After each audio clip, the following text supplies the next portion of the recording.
Rebirth of my crowned queen episode 2। आप खुश हैं ना इस शादी से? रुद्रवीर ने एक बार फिर से सवाल किया। अंबिका कुछ कह ही नहीं पा रही थी। उसकी हिचकिचाहट रुद्रवीर इस बार साफ महसूस कर पा रहा था।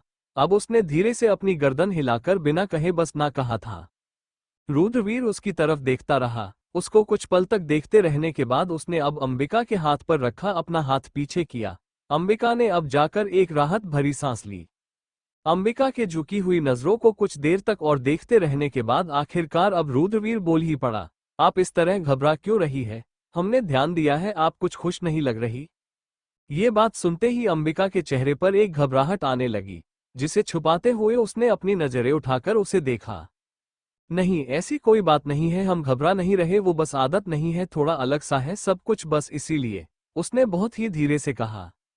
उसकी ये बात सुनते ही रुद्रवीर को ध्यान आया उसके लिए सब कुछ नया था। वो तो अपने घर में था पर अंबिका के लिए ये घर, ये सब कुछ एकदम नया था, इसीलिए कहीं ना कहीं वो कुछ ना कुछ ऐसे तो होगी ही। रुद्रवीर में मुस्कुराते हुए उसका हाथ अपने हाथ में लेकर उसके हाथ के ऊपर हाथ रखा। हम हैं ना, आपको बिल्कुल भी अजीब सा महसूस करने की जरूरत नहीं है, ये घर आपका है, आराम से रहिए, उसने बहुत प्यार और नरमी से कहा। अंबिका ने जैसे ही ये सुना उसने एक बार फिर से उसकी तरफ देखा। उसका इस तरह हाथ थामना एक अजीब सा एहसास दे गया।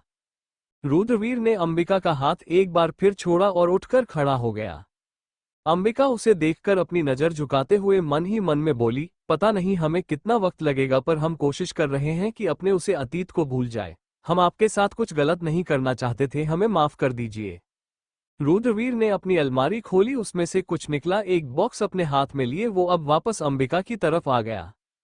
अंबिका जो बेड पर आई बैठी हुई थी, उसने जैसे ही फिर उसको आता हुआ देखा एक अजीब सा एहसास होने लगा। उसने अपनी नजरें फिर से झुका ली, तभी रुद्रवीर भी आकर उसके पास बैठ गया। रुद्रवीर ने वो बॉक्स निकालकर उसके सामने रखा तो अंबिका ने अपनी नजरें उठाई। ये आपका तोहफा, वो बोला। अंबिका ने हिचकिचाते हुए उसकी तरफ देखा। उसने अब धीरे से कहा, पर इसकी क्या जरूरत थी? उसकी प्यारी सी आवाज कानों में पड़ते ही रुद्रवीर के होठों पर एक मुस्कुराहट आ गई थी और उसने मुस्कुराते हुए बहुत ही आराम से कहा, सब कुछ जरूरी होता है और कुछ चीज सिर्फ जरूरत के लिए नहीं की जाती। इतना कहकर उसने वो बॉक्स खोला, उसमें एक पेंडेंट था। इस डायमंड पेंडेंट पर अंबिका और रुद्रवीर के नाम का पहला अक्षर था जो साथ में मिलकर बहुत खूबसूरत लग रहा था। अंबिका की नजर उस पेंडेंट पर ठहर गई। इस वक्त उसके गले में भारी भरकम जेवर थे पर उसे ये सबसे प्यारा लग रहा था। ये बहुत खूबसूरत है, अंबिका ने मुस्कुराकर कहा। रुद्रवीर ने जैसे ये सुना उसे सुकून सा मिल गया, उसका लाया तोहफा उसे पसंद आया था, ये बात उसे खुश कर गई। दोनों अब भी उसी तरह बैठे हुए थे। अंबिका को कुछ अजीब सा लग रहा था, रुद्रवीर एकटक उसे ही निहार रहा था। उसकी नजर लगातार उस पर बनी हुई थी। अब उसने वो फासला कम किया और उसके करीब आया। अंबिका ने जैसे ही उसे करीब आते हुए महसूस किया वो तुरंत बोली, आप इस तरह हमारे मत आइए। रुद्रवीर ठहर सा गया। अंबिका ने अपना चेहरा झुका ली। रुद्रवीर बस उसी तरह से ठहरा हुआ उसे देखता रह गया। उसे समझ नहीं आ रहा था अंबिका के मन में चल क्या रहा था। क्यों? हमने अभी पूछा आपको कोई परेशानी है, आपने कहा नहीं, अब क्या हुआ? रुद्रवीर ने सवाल किया। अंबिका उसका ये सवाल सुनकर कुछ चिढ़ सी गई। हमें नहीं अच्छा लग रहा है, बस एक तो आपको हम जानते नहीं हैं, मानते हैं हमारा विवाह हो गया है, पर इसका ये मतलब नहीं हमारे असहज होने पर भी आप हमें छुए, उसने चिढ़कर कहा था। वो उसे देखता रह गया। अंबिका की तरफ देखकर उसने अब सवाल किया, हमारा छूना आपको असहज कर रहा है? अंबिका ने नजरें झुका ली। उसने एकदम ही इतना सब तो कह दिया था पर उसे अब बहुत अजीब सा महसूस होने लगा। आपको जबरदस्ती हाथ लगाने के लिए हाथ नहीं बढ़ाया हमने, हमें लगा ये सामान्य है, पर अगर आपके लिए ये सामान्य नहीं है तो आप पहले ही कह देती हमें, उसने कुछ अजीब से अंदाज में कहा। वो अब इतना बोलकर उससे दूर हो गया। अंबिका को कुछ अजीब सा लगा। उसने अपनी झुकी हुई नजरों को उठाकर रुद्रवीर की तरफ देखा तो पाया उसके चेहरे पर कोई भी भाव नहीं था। रुद्रवीर अब उठकर खड़ा हो गया। उसके चेहरे पर कोई भाव नहीं था तो इसीलिए ये पता लगाना मुश्किल था कि अंबिका की बात को उसने किस तरह लिया था। अंबिका को महसूस हुआ शायद उसने सही नहीं किया। आप चेंज कर लीजिए, हम आते हैं। इतना कहकर वो कमरे से बाहर निकल गया और अंबिका उसे जाते हुए देखती रह गई। उसे लग रहा था शायद रुद्रवीर को उसकी बातें बुरी लगी, वरना वो इतनी देर से उससे बात करने की कोशिश कर रहा था। उसके करीब आने की कोशिश कर रहा था और अब वो इस तरह से कमरे से चला गया, उसे अकेला छोड़कर। अंबिका के चेहरे पर एक अजीब सी बेबसी आ गई और वो अपने आप में ही बोली, हम समझ नहीं है पा रहे हैं हम क्या कर रहे हैं। हमेशा नहीं करना चाहिए था, उनको बुरा लगा होगा। हाँ, उनको बुरा लगा है, तभी वो इस तरह चले गए। रात हो चुकी थी, इसीलिए घर के बाकी सदस्य सो गए थे। रुद्रवीर अपने कमरे से निकलकर नीचे आया और वो सीधा बाहर निकल आया। बाहर गार्डन में आकर वो एक जगह बैठ गया। अंबिका की बातें अभी उसके कानों में गूंज रही थी। हमें नहीं अच्छा लग रहा है, बस एक तो आपको हम जानते नहीं हैं, मानते हैं हमारा विवाह हो गया है, पर इसका ये मतलब नहीं हमारे असहज होने पर भी आप हमें छुए। उसने गहरी सांस ली और अपने आप को शांत करने लगा, लेकिन एक बार फिर यही बातें उसके कानों में गूंजने लगी। क्या उसने अंबिका की तरफ अपने हाथ बढ़ाकर बहुत गलत कर दिया था? उसने लंबी सांस ली और अपने आप में बोला, शायद हम ज्यादा सोच रहे हैं। उसने इतना सोचा ही था, तभी उसने अंबिका का असहज व्यवहार, उसका हिचकिचाना, ये सब याद आने लगा और ये सोचते ही उसने अपने आप में कहा, क्या वो ये शादी नहीं चाहती थी? हमने तो कोई जबरदस्ती नहीं की। क्या उनकी जिंदगी में कोई और था? जैसे ही ये ख्याल उसे आया, उसके चेहरे पर एकदम ही सख्ती सी उतर आई थी। उसका चेहरा एकदम कठोर हो गया था। उसने अपने हाथों की मुट्ठी को बंद कर लिया और अपने आप में बोला, पता नहीं क्या ऐसा जो हम समझ नहीं पा रहे हैं, उनको समझने में इतना मुश्किल क्यों है सब? अंबिका कपड़े बदलकर आई तो भी देखा रुद्रवीर अब तक कमरे में नहीं था। ये देखकर उसे और बुरा महसूस होने लगा। वो उदास होकर अपने आप में बोली, शायद हमने ये सही नहीं किया। वो रुद्रवीर का इंतजार करने लगी, शायद वो आ जाएगा तब वो उससे बात कर लेगी। इसी इंतजार में वो कमरे में चहलकदमी करने लगी। तभी उसकी नजर खिड़की और बालकनी पर पड़ी। अंबिका के होठों पर एक छोटी सी मुस्कुराहट आ गई। वो बाहर आकर खड़ी हो गई। अंबिका बाहर सब देख ही रही थी, तभी उसकी नजर एकदम ही गार्डन में बैठे रुद्रवीर पर गई। रुद्रवीर को देखते ही उसकी नजर उस पर ठहर गई और उसने मुंह बना लिया। वो धीरे से बोली, कैसे बात करें हम, हमें समझ नहीं आ रहा। कहीं रुद्रवीर उसे ना देख ले, ये सोचते ही वो झट से बालकनी से अंदर कमरे में आ गई और बैठकर उसका इंतजार करने लगी। अंधेरा कमरे में फैला हुआ था। इस वक्त सम्राट सूर्यवंशी की नजर अंधेरे में बैठे होने के बावजूद भी कमरे के बाहर दिखते आसमान पर थी। तुम्हारी वजह से हमने बहुत कुछ खोया है रुद्रवीर सिंह रघुवंशी, तुम्हें इतने चैन से हम कभी नहीं रहने देंगे। क्या लगता है तुम्हें, तुमने हमसे जो छीन लिया है उसके बाद तुम अपनी जिंदगी में सब पाकर खुश रह पाओगे? तो ये तुम्हारी सबसे बड़ी गलती है, ऐसा कभी नहीं होगा। वो गुस्से से बोला। उसने गुस्से से अपनी मुट्ठी भींच ली। तभी उसके कमरे की लाइट जली। कमरे में रोशनी होते ही उसे सामने एक औरत नजर आई। उनको देखते ही वो खड़ा हो गया और बोला, माँ आप इस वक्त? उसका ये सवाल सुनते ही उसकी माँ सा सुमित्रा जी ने कहा, हमें आपसे कुछ जरूरी बात करनी थी। अब हम में कुछ भी और खोने की हिम्मत नहीं है बेटा, हमारी बात को समझने की कोशिश कीजिए। इस तरह किसी से दुश्मनी मोल लेना बिल्कुल भी अच्छी बात नहीं है। जो होना था वो किस्मत में था, अब भूल जाइए उसे, सुमित्रा जी ने उसे समझाते हुए कहा। अपनी माँ की यह बात सुनते ही एकदम ही सम्राट के चेहरे पर गुस्सा उतर आया। वो किस्मत नहीं था, आप कह सकती हैं कि हम भूल जाए, पर हमारे लिए ये सब कुछ भूलना इतना आसान नहीं है। हम नहीं भूल सकते ये सब कुछ, और भूल तो आप भी नहीं सकती हैं, पर आपको फर्क नहीं पड़ता, लेकिन हमें बहुत फर्क पड़ता है। उस रुद्रवीर सिंह रघुवंशी की वजह से हमने अपना बेशकीमती शख्स खोया है और उसका बदला हम उससे लेकर रहेंगे। जब वो अपनी जिंदगी में किसी अपने को खोएगा तब उसे एहसास होगा उसने हमारे साथ क्या किया था। वो गुस्से से बोला। सुमित्रा जी बेटे की बात सुनकर उसे समझाने की कोशिश करने लग गई थी, लेकिन उसने उनकी बात काटते हुए कहा, नहीं, हम आपकी कोई बात नहीं सुनने वाले। हमें जो करना है वो हम किसी भी हाल में करके ही रहेंगे और आप हमें किसी भी तरह रोक नहीं सकती मासा। सुमित्रा जी ने एक बार फिर कहा, पर बेटा आप हमारी बात समझने की कोशिश तो कीजिए। हम किसी के साथ गलत करेंगे जानबूझकर तो वो गलती होगी। अपनी माँ की बात सुनकर सम्राट को गुस्सा आने लगा। उसने गुस्से से एक बार फिर कहा, और उसने जो हमारे साथ जानबूझकर किया उसका क्या? आप कैसे भूल सकती हैं इतनी आसानी से? और अगर आप भूल भी सकती हैं तो हम नहीं भूल सकते, और ना ही हम रुद्रवीर सिंह रघुवंशी को इस जन्म में कभी भी ये बात भूलने देंगे, याद रखिएगा। उसने जो किया है उसका बदला हम उससे लेकर ही रहेंगे। इतना कहकर गुस्से से वो अपने कमरे से निकला था और उसकी माँ सुमित्रा जी उसे जाते हुए देखते रह गई। उनके चेहरे पर एक परेशानी भरे भाव साफ नजर आ रहे थे। सुमित्रा जी ने परेशान से अंदाज में अपने आप में ही कहा, पता नहीं ये दुश्मनी क्या रंग लेगी। हे प्रभु, बस हम अब अपने जीवन में कुछ भी और नहीं खोना चाहते। सम्राट इस वक्त गुस्से से घर से निकला था। वो सामने देखकर गाड़ी चला रहा था, पर मन में एक तरह माँ की बात, दूसरी तरफ पुरानी बातें चल रही थी। इस वक्त वो इतने गुस्से में था कि ध्यान मानो कहीं था ही नहीं। सामने से एक गाड़ी तेजी से उसकी गाड़ी की तरफ आई। वो संभलता तब तक एक तेज आवाज के साथ सब कुछ एकदम शांत हो गया। ये सम्राट अब तक आए क्यों नहीं है? इतनी देर हो गई। सुमित्रा जी सम्राट के लिए परेशान हो रही थी। उन्होंने उसको कॉल किया पर वो कॉल भी रिसीव नहीं कर रहा था, जिसकी वजह से वो और ज्यादा परेशान हो रही थी। सम्राट की गाड़ी इस बुरी तरह से एक दीवार से लगी हुई थी। उसका सिर स्टीयरिंग व्हील से लगा हुआ था। वो बेहोश था। उसका फोन लगातार बज रहा था। आसपास एकदम सन्नाटा पसरा हुआ था। वहां से गुजर रहे एक आदमी में अब सम्राट की मदद की। वो उसे लेकर हॉस्पिटल गया। सुमित्रा जी परेशान हो रही थी। अब तक उनका बेटा नहीं आया था। तभी उनकी नजर सामने से आ रहे सम्राट पर पड़ी। उसके सर पर पट्टी बंधी हुई थी। ये क्या हुआ? सम्राट, आप ठीक है? ये चोट कैसे लगी बेटा? सुमित्रा जी घबराकर उसके पास आए। सम्राट ने कुछ नहीं कहा। आपकी ये हालत कैसे हुई, कुछ पूछ रहे हैं हम? सुमित्रा जी ने फिर से कहा।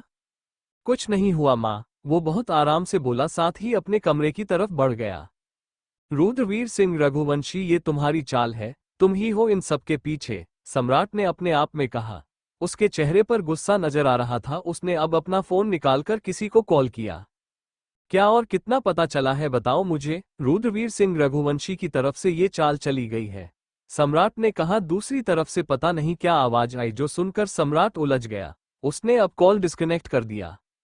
नहीं, ये नहीं हो सकता, ये सब रुद्रवीर ने ही किया है, वो गुस्से से बोला। इस वक्त भी रुद्रवीर कमरे में नहीं आया था। अंबिका बेड पर बैठी उसी के आने का इंतजार कर रही थी। उसे बुरा लग रहा था, ये सोच सोचकर कि उसकी बातों की वजह से शायद रुद्रवीर को बुरा लगा। वो अब भी यही सोचती हुई मन ही मन में बोली, हमारी गलती है, हमें इस तरह से नहीं कहना चाहिए था। उनकी कोई गलती नहीं है, वो तो बस बात करने की कोशिश कर रहे थे, हम ही इतना असहज हो रहे थे। पता नहीं क्या सोच रहे होंगे हमारे बारे में। हमने कोशिश की थी हम कुछ ना कहें, हम शांत रहे, लेकिन हमसे नहीं रह गया। तभी एकदम ही कदमों की आहट सुनाई दी। ये आवाज सुनते ही अंबिका अब एकदम शांत हो गई और एकदम व्यवस्थित होकर वो बेड पर बैठ गई थी। रुद्रवीर को देखते ही अंबिका बेड से उठकर खड़ी हो गई। रुद्रवीर में एक नजर उस पर डाली और कमरे का दरवाजा बंद करते हुए वो अंदर आ गया। एक नजर फिर उसे पर डालते हुए उसने बहुत ही आराम से कहा, आप सोई नहीं? अंबिका ने ये सुनकर अपनी नजरें झुका ली। वो कुछ बोल नहीं पाई। उसे लगा वो अब भी नाराज था।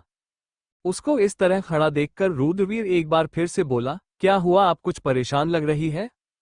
अंबिका को समझ नहीं आ रहा था वो क्या बोले और किस तरह से अपनी बात शुरू करे। रुद्रवीर अपने कदम उसकी तरफ बढ़ने लगा था, लेकिन तभी उसके जहन में एक बार फिर अंबिका की बातें आने लगी और उसके कदम जहां थे वहीं रुक गए। अगर आपको कोई बात परेशान कर रही है तो आप हमें बता सकती है, ऐसा कुछ परेशान होने वाला नहीं है, उसने दूर से ही कहा। अंबिका जो नजरें झुकाए खड़ी थी, उसे बहुत बुरा महसूस होने लगा। हमें माफ कर दीजिए, हमारे कहने का वो मतलब नहीं था, वो आप अचानक उस तरह से। बोलते बोलते वो एक बार फिर रुक गई। रुद्रवीर जो इसी वजह से उलझा हुआ था, वो गौर से उसे देखने लगा। वो जानना चाहता था उसके मन में क्या था। पता नहीं उस वक्त क्या सोच रहे थे। हमें माफ कर दीजिए, अंबिका ने हिम्मत कर धीरे से कहा। रुद्रवीर फिर से गौर से देखता रहा। उसके चेहरे पर अब भी साफ नजर आ रहा था कि वो कंफर्टेबल नहीं थी। वो अब अपने कदम उसकी तरफ बढ़ता हुआ बोला, मतलब आपको कोई परेशानी नहीं थी? अंबिका ने गर्दन झुकाकर जोर से अपनी गर्दन नामे हिला दी। उसको इस तरह गर्दन हिलाते हुए देखकर रुद्रवीर ने गहरी सांस भरी और अब उसके करीब आकर खड़ा हो गया। अंबिका गहरी गहरी सांस से ले रही थी। जैसे जैसे वो करीब आ रहा था, उसे अजीब सा एहसास होता जा रहा था। रुद्रवीर उसके करीब था। ये एहसास महसूस कर अंबिका को घबराहट हो रही थी, मगर उसने अपने आप को किसी तरह शांत करके रखा था। रुद्रवीर भी उसी तरह बहुत ही बारीकी से उसके चेहरे पर एक एक एक्सप्रेशन को नोट कर रहा था। आपको सच में कोई परेशानी नहीं है ना? उसने सवाल किया। अंबिका के चेहरे पर घबराहट आने लगी थी। उसने अपना चेहरा नीचे झुका रखा था, जिसकी वजह से समझ नहीं आ रहा था, मगर वो बहुत ही नर्वस हो गई थी। उसके बाद भी उसने नामे अपनी गर्दन हिला दी। उसकी तरफ हाथ बढ़ाते हुए उसकी कमर में हाथ डालकर रुद्रवीर ने उसे अपने करीब खींचकर बोला, सच में ना? अंबिका ने अपनी आंखें कसकर भींच ली। उसे एकदम अजीब सा लग रहा था, मगर उसके बाद भी वो शांत सी ही खड़ी थी। उसके चेहरे पर आए असहज भाव देखकर रुद्रवीर ने अब उसके गालों को छू रहे बाल पीछे किया। उसकी उंगलियों ने अंबिका के चेहरे को छुआ। उसने अपनी आंखें खोलकर रुद्रवीर की तरफ देखा। पता नहीं क्यों कुछ अलग ही महसूस हुआ था उसे। रुद्रवीर उसे ही देख रहा था। अंबिका ने अब एक बार फिर अपनी नजरें जैसे ही झुकाई, उसकी ठोड़ी पकड़कर रुद्रवीर ने उसका चेहरा अपनी तरफ किया। अंबिका की नजरें उसकी नजरों में ठहर गई। दोनों एक तक एक दूसरे को देखते रहे। ऐसा नहीं है कि आप असहज होंगी, उसके बाद भी हम जबरदस्ती हाथ लगाएंगे आपको। क्यों बुरा लगा आपको? क्या चल रहा है आपके मन में, कुछ तो बताइए। हम नहीं जानते हम ये क्यों सोच रहे हैं, पर हमें ऐसा महसूस हो रहा है जैसे आप खुश नहीं है। आप पहले भी बात नहीं करती थी तो हमें लगा शायद आपके मन में कुछ चल रहा हो। आप ऐसी ही है या अभी एक दो दिन हुए तो आप सहज नहीं है, लेकिन अब भी आपका रवैया ऐसा ही है। क्यों? हमने तो ऐसी कोई बात नहीं की जिससे आप असहज हो। हम बस आपसे बात करने की कोशिश कर रही थे, हाथ पकड़ा था आपका। रुद्रवीर ने अपने मन में आए सारे सवाल कर डाले। अंबिका उसके इन्हीं सवालों से बचना चाहती थी। रुद्रवीर जवाब के इंतजार में उसे देख रहा था, पर वो कुछ बोल ही नहीं पा रही थी। ऐसा नहीं है, हमें आपकी बातें बुरी नहीं लगी, शायद हमें अच्छा नहीं लगा, पर इसका ये मतलब भी नहीं है कि अगर आप हमारे साथ सहज नहीं है उसके बावजूद आप हाँ बोल दे। आपके मन में क्या है? आप जब तक हमसे यही नहीं बोल पाएंगी तो बाकी सहजता कहाँ से आएगी? शादी से पहले भी इसीलिए हम आपसे बात करना चाह रहे थे, ताकि आपको जान ले, समझ ले, पर आपने मौका ही नहीं दिया, और मौका दिया भी तो बस हमारी बातें सुनती रही, अपना तो कभी कुछ कहा ही नहीं। वो बहुत आराम से बोला। वो इतना कुछ कह रहा था और उसका चुप रहना सही नहीं था, इसलिए उसने एक बार फिर अपनी मधुर और धीमी सी आवाज में कहा, वो हमें ज्यादा बात करने की आदत नहीं है। हम ऐसे ही है, ऐसा नहीं है हम असहज, बस हमें थोड़ा वक्त चाहिए। रुद्रवीर ने जैसे ही ये सुना उसने गहरी सांस भरी। उसके मन में यही था कि जो वो चाहती है वो एक बार खुलकर बोले। हाँ तो कोई बात नहीं, आप कह सकती थी हमसे, और आपको इस तरह हमारे सामने घबराने की जरूरत तो बिल्कुल भी नहीं। आपके मन में जो भी हो आप आराम से हमसे कह सकती हैं। वो उसे कंफर्टेबल फील करवाने की कोशिश करता हुआ बोला। अंबिका ने अपना चेहरा एक बार फिर झुका लिया तो जो देखकर वो मुस्कुरा कर बोला, एक तो आप नजरें बहुत चुराती है। उसकी ये बात सुनते ही अंबिका ने अपनी झुकी हुई नजरों को जैसे ही उठाकर हड़बड़ाकर उसकी तरफ देखा, रुद्रवीर के होठों पर एक प्यारी सी मुस्कुराहट आ गई। उसने मुस्कुराते हुए कहा, बहुत प्यारी है आप, हम समझते हैं आप अभी थोड़ा वक्त चाहती हैं, कोई बात नहीं, आप आराम से वक्त लीजिए, पर बात तो कर सकते हैं। उसने फिर से कहा। अंबिका ने अपनी गर्दन हाँ में हिलाई तो रुद्रवीर हल्का सा हंस दिया। उसने अब अपनी हंसी रोकते हुए मुस्कुराकर कहा, बोल लिया कीजिए, आपकी आवाज बहुत प्यारी है। इतना सुनते ही अंबिका ने अपने होठों को दबा लिया। उसकी नजर एक बार फिर रुद्रवीर पर आकर रुकी थी। उसने कुछ नहीं कहा, पर वो खुद ही बोला, पत्नी है आप हमारी, बाकी सबसे जो भी रिश्ता है आपका, पर हमारा और आपका रिश्ता अलग है। सबसे अलग और सबसे करीब तो हम चाहते हैं सबसे अलग हो। बेशक आप ना बोलती हो, पर हमारे सामने आपको बोलना होगा। उसकी ये बातें सुनकर अंबिका ने उसकी तरफ देखकर आहिस्ता से कहा, आपकी बहुत उम्मीदें हैं इस रिश्ते से, पर पता नहीं हम पूरी कर भी पाएंगे या नहीं। अपने जीवनसाथी से सबको बहुत उम्मीद होती है, जरूरी नहीं सारी उम्मीदें पूरी हो। आप हमारी उम्मीदें पूरी करेगी या नहीं ये तो वक्त बताएगा, पर हम आपसे जानना चाहते हैं आप हमसे क्या चाहती है। अंबिका ने जैसे ये सुनो उसने हिचकिचाते हुए कहा, नहीं हम कुछ नहीं चाहते। अंबिका कुछ नर्वस थी, जो महसूस कर रुद्रवीर ने अब उसे सो जाने के लिए कहा तो वो भी जब से बेड पर आकर बैठ गई। रुद्रवीर दूसरी तरफ आया। हमारी जिंदगी में आपकी जगह बहुत अहम है, रुद्रवीर ने एहसासों से भरकर कहा। अंबिका कुछ कह ही नहीं पाए। वो अब आंखें बंद कर चुकी थी, मन परेशान था और उसने अपने आप में ही कहा, पता नहीं हम कर क्या रहे हैं। इनकी बहुत उम्मीद है इस रिश्ते से, हमसे, हम इनके साथ गलत नहीं कर सकते। रुद्रवीर मुस्कुराते हुए अंबिका को देख रहा था, जिसने अपनी आंखें बंद कर रखी थी। वो उसे देखा हुआ मुस्कुराकर मन ही मन में बोला, शायद हम ज्यादा सोच रहे थे आपको लेकर। आप बहुत प्यारी है और उतनी ही मासूम। ये मासूमियत सबको समझ में नहीं आती, इसीलिए हमें लगा शायद आपकी जिंदगी में कोई होगा, पर आप जितनी मासूम है उसके बाद ये तो तय है आपकी जिंदगी में हमसे पहले कोई नहीं था। आप वक्त चाहती है, आप लीजिए वक्त, और वैसे भी क्या फर्क पड़ता है, अब तो आप सिर्फ हमारी है। अंबिका ने अपनी आंखें बंद कर रखी थी। एक चेहरा उसकी आंखों के सामने आने लगा था। उसने अब झट से अपनी आंखें खोल ली। वो अपनी बेचैनी छिपाते हुए मन ही मन में बोली, नहीं है आप, तब भी ना जाने क्यों आपको याद कर रहे हैं हम। अंबिका को परेशान देखकर रुद्रवीर ने अब एकदम सवाल किया, क्या हुआ, आप परेशान क्यों हो रही है? नहीं कुछ भी नहीं। उसने जवाब दिया और खुद को शांत करके बिस्तर पर वापस से लेटकर अपनी आंखों को बंद कर लिया। रुद्रवीर उसे ही देख रहा था। उसका बिहेवियर कुछ अजीब था। उसके मन से एक बार के लिए सारी नाराजगी चली गई थी, लेकिन एक बार फिर उसका ये बिहेवियर से अजीब लगा। पता नहीं, समझ नहीं आता, जब पहली बार मिले थे तब इतनी उलझी हुई नहीं लगी थी। बात बहुत अलग ढंग से की थी, लेकिन अब बिहेवियर एकदम चेंज हो गया है। क्या खुश नहीं है? हमें बार बार यही क्यों लग रहा है? वो एक बार फिर उलझ गया था।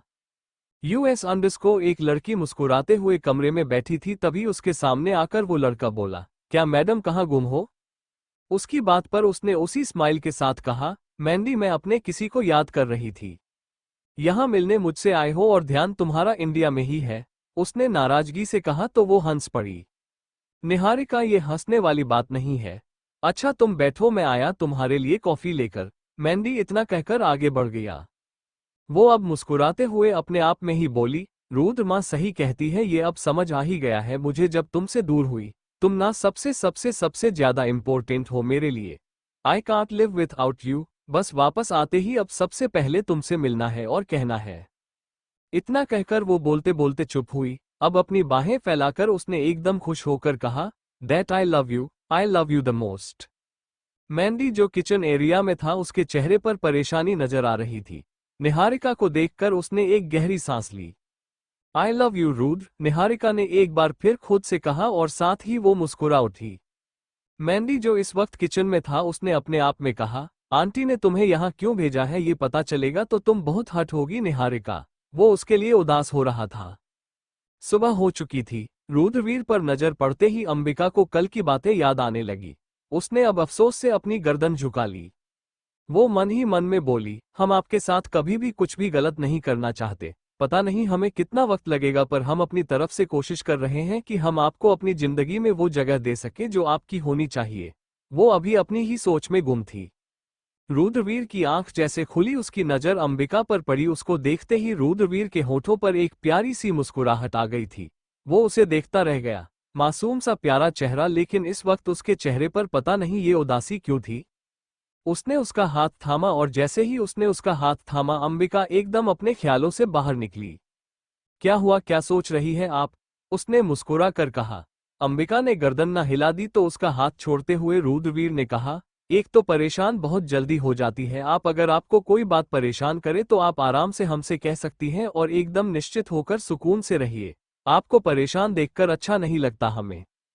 उसके इतना कहते ही अंबिका ने उसकी तरफ देखा। उसकी नजरें दो पल को उस पर ठहर गई।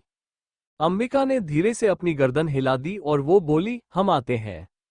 वो अब उठकर जैसे ही खड़ी हुई, पीछे से रुद्रवीर ने उसका हाथ एक बार फिर से पकड़ लिया। उसके ऐसा करते ही अंबिका ने उसकी तरफ देखा तो वो उसकी आंखों में झांक रहा था। इस घर में और हमारी जिंदगी में आपका ओहदा बहुत ऊंचा है रानी सा, वो गहराई सी आवाज में बोला। उसके इस तरह रानी सा कहकर पुकारते ही अंबिका की नजर एक बार फिर उसे पर आकर रुकी। इतनी जल्दी आप हमें अपने जीवन में जगह कैसे दे सकते हैं? मतलब अभी तो ढंग से जानते भी नहीं, अंबिका ने बहुत धीरे से कहा। रुद्रवीर ने जैसे ही ये सुना वो मुस्कुराता रह गया। उसे याद आने लगा पहली नजर में जब उसने उसे देखा था, तभी ना जाने क्या था, वो बस ऐसे ही देखता रह गया और उसने एक पल में फैसला कर लिया, वो अंबिका के साथ अपनी जिंदगी गुजारना चाहता था। आपको बहुत वक्त लगता होगा अपनी जिंदगी में किसी को जगह देने में, पर पता नहीं आप में ऐसा क्या है कि हमें बिल्कुल भी वक्त नहीं लगा। वो उसकी आंखों में झांकता हुआ बोला। अंबिका ने रुद्रवीर का रवैया जैसा सुना था उससे बिल्कुल ही अलग था। उसने सुना था वो एक गुस्से वाला शख्स था, लेकिन जब भी वो उसके सामने आया था, जब भी उसकी उससे बात हुई थी, उसने उसे कभी भी गुस्सा करते हुए तो नहीं देखा था। उसके साथ इतना अलग क्यों था, ये बात उसे समझ नहीं आई।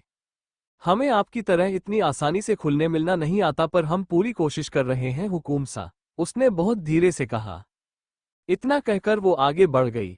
रुद्रवीर के होठों पर एक प्यारी सी मुस्कान आ खिली।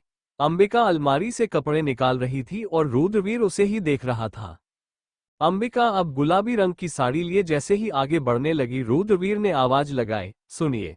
रुद्रवीर की आवाज सुनते ही अंबिका के कदम अपने आप रुक गए।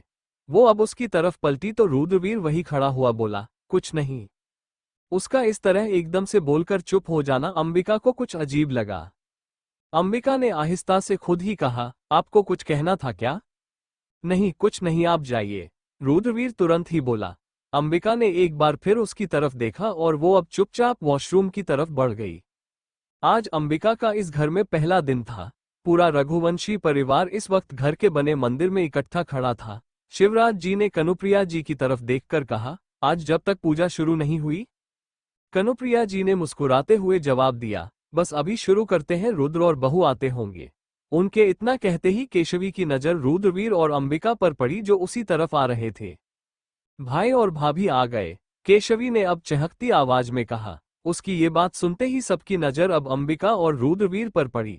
गुलाबी रंग की साड़ी में अंबिका बहुत ही प्यारी लग रही थी और रुद्रवीर भी उसके साथ ही आ रहा था। दोनों एक साथ एकदम जच रहे थे। दोनों बेहद प्यारे लग रहे हैं साथ में, दादी सा ने कहा। अंबिका और रुद्रवीर सबके बीच आकर खड़ी हो गई। कनुप्रिया जी ने आगे आकर प्यार से अंबिका के गाल पर हाथ रखकर कहा, बहुत प्यारी लग रही है आप। आरती शुरू हुई, सबका ध्यान पूजा पर था, पर आज रुद्रवीर जैसे अपना ध्यान लगा ही नहीं पा रहा था। वो रह रहकर अंबिका को देखने लगता। सिंदूर लगाए आज सुहागन स्त्री की तरह वो एकदम अलग सी ही लग रही थी। वो अब एक बार फिर सामने भगवान पर ध्यान लगाता हुआ मन ही मन में बोला, हे महादेव, हमें माफ कर दीजिए, पर हमारी गलती नहीं है। विवश कर रही है हमारी नजरें हमें। जयपुर अनबिस्को अंबिका के जाने के बाद महल में जैसे अजीब सा खालीपन आ गया था। अवंतिका जी बेटी को याद कर रही थी, तभी अभिमन्यु आया। अभिमन्यु को देखते ही वो बोली, आप इस वक्त कुछ काम था आपको? अभिमन्यु उनके पास आकर खड़ा हो गया और उसने बिना किसी भाव के कहा, मां सा डॉक्टर को बुला दीजिएगा, सुमेधा की तबीयत शायद ठीक नहीं है। अवंतिका जी ने ये सुनकर नासमझी से उसकी तरफ देखा। हाँ तो आप डॉक्टर को बुलवाइए, आप हमें क्यों कह रहे हैं, और कुछ हुआ है क्या आप दोनों के बीच? वो बोली, साथ ही शक भरे अंदाज में अपने बेटे को देखने लगी। अभिमन्यु ने जैसे ये सुना उसके चेहरे का रंग एकदम उड़ने लगा। उसने तुरंत खुद को संभालते हुए कहा, नहीं नहीं कोई बात नहीं है, हम काम से बाहर जा रहे हैं, हमें वक्त लगेगा, अभी हमारे पास वक्त नहीं है, इसीलिए आप देख लीजिए। अभिमन्यु, ये कोई तरीका नहीं है बेटे, आपकी पत्नी की तबीयत खराब है और आप इस तरह जा रहे हैं उनको अकेला छोड़कर, गलत बात है, पहले उनका ख्याल रखें, हम अभी डॉक्टर को कॉल करते हैं, आप जाइए अपने कमरे में। अवंतिका जी ने तुरंत से सुनाया था, जो सुनकर उसने मुंह बनाया और बोला, नहीं हमारा काम जरूरी है। अवंतिका जी इतना सुनकर बेटे की तरफ बहुत ही गौर से देखने लगी। कुछ हुआ है जो हमें नहीं पता, हमें ऐसा क्यों लग रहा है, आप कुछ छुपा रहे हैं हमसे? उन्होंने शक भरे अंदाज में सवाल किया। अभिमन्यु ने ये सुनते कहा, अच्छा हम जा रहे हैं, आप प्लीज परेशान मत होइए और डॉक्टर को बुला लीजिएगा। अभिमन्यु अब वहां से अपने कमरे की तरफ आ गया। अपने कमरे में आने से पहले वो एक पल को वहीं ठहर गया था। उसे अंदर जाने में कुछ अजीब लग रहा था। वो अंदर आ गया। जैसे ही वो अंदर आया उसने देखा सुमेधा जो पलंग पर लेटी हुई थी वो तुरंत उठकर बैठ गई। अभिमन्यु की तरफ देखते ही उसने धीरे से कहा, आपको कुछ चाहिए कुंवर सा? सुमेधा की बात सुनकर अभिमन्यु ने बस उसे देखा और दांत पीसते हुए गुस्से से बोला, आपको लगता है आप हमें कुछ दे सकती हैं?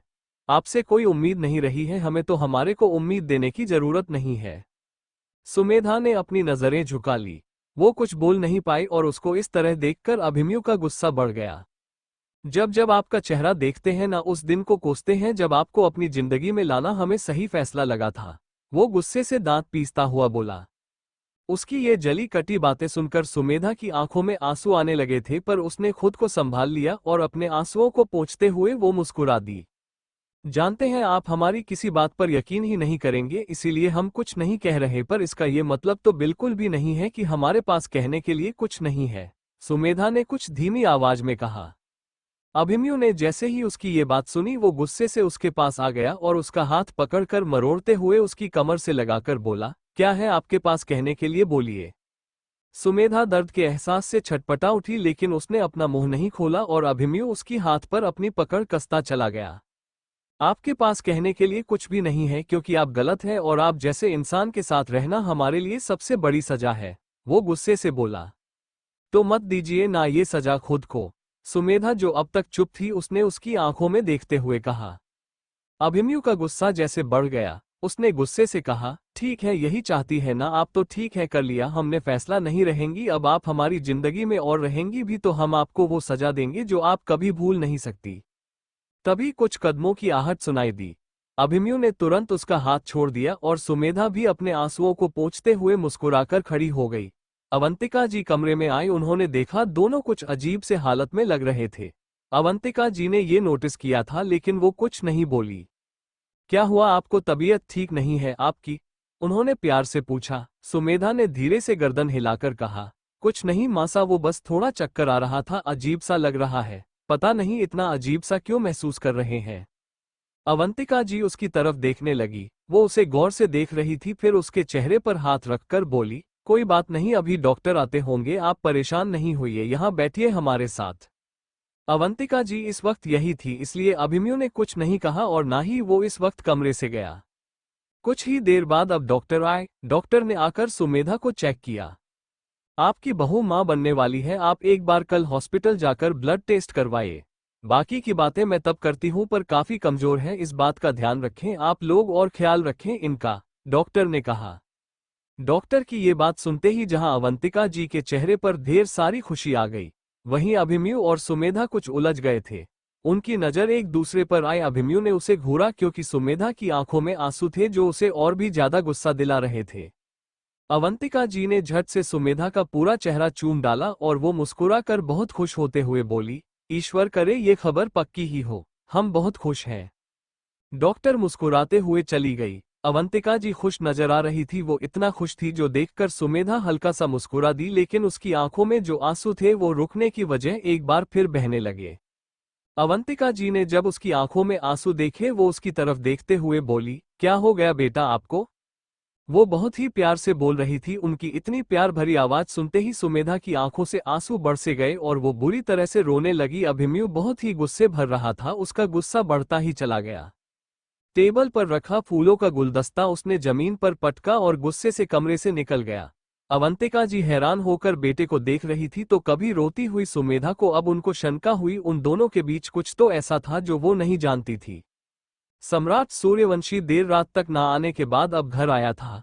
उसको देखते ही उसकी मां सुमित्रा जी उसके पास आकर बोली, कहाँ गए थे आप, हम कब से आपके आने का इंतजार कर रहे थे। चोट लगी है फिर भी कोई ख्याल नहीं। अपनी मां पर एक नजर डालता हुआ वो मुस्कुराया। उसकी ये मुस्कुराहट सामान्य नहीं थी। उसकी मां नासमझी से उसे देख रही थी। दुश्मनी की कमजोरी हाथ लग ही गई मां सा। वो शातिर मुस्कुराहट के साथ बोला। सुमित्रा जी नासमझी से उसे देख रही थी, पर उसकी आंखों में चमक थी जैसे पता नहीं क्या मिल गया हो। क्या हो गया बेटा, आप परेशान क्यों हैं? कोई बात है तो हमें बता सकती है, अवंतिका जी ने प्यार से पूछा। सुमेधा जो अपने आप को संभाल नहीं पा रही थी, उसने खुद को संभालते धीरे से कहा, कुछ नहीं मासा, बस हमारा मन कुछ ठीक नहीं है। अवंतिका जी उसे गौर से देखने लगी। वो कुछ कुछ समझ पा रही थी, उन दोनों के बीच कुछ तो ऐसा था जो उलझा हुआ था।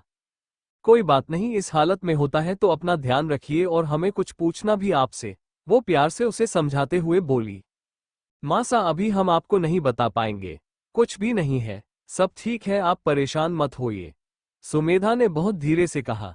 उसकी ये बात सुनकर अवंतिका जी आगे कुछ बोल ही नहीं पाई। वो प्यार से उसका गाल छूकर बोली, ठीक है, आपके जैसा ठीक लगे, पर इस तरह परेशान होने की जरूरत नहीं है। आपके मन में कभी भी कोई बात है, आप आराम से हमसे कह सकती हैं।